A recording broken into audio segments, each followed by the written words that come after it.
सरसों का जो पुष्प होता है, सरसों का जो फूल होता है महाराज, अगर कोई व्यक्ति को किडनी या लीवर से जुड़ी हुई कोई तकलीफ होती है, या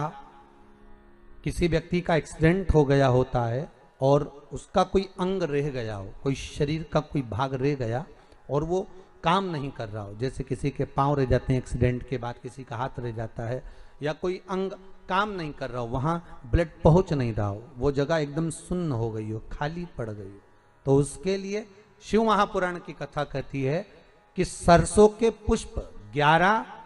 शंकर जी के राइट भाग में, जहां शिव जी के गण दरवाजे के द्वारपाल मणिभद्र जिस जगह पर निवास करते हैं, कौन निवास करते हैं? मणिभद्र। शंकर जी के दरवाजे के द्वारपाल हैं मणिभद्र जी। तो मणिभद्र दरवाजे के द्वारपाल में राइट भाग में मणिभद्र जी विराजते हैं।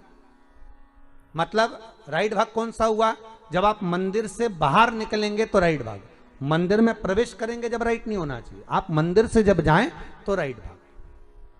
मतलब आप मंदिर से राइट से जाएंगे तो शंकर जी का भी राइट हो जाएगा, क्योंकि शिव जी ऐसे बैठे हैं तो शंकर जी का भी राइट हो गया, देवता उनका भी राइट हो गया, तो राइट भाग सीधा हाथ मणिभद्र जी का स्थान। 11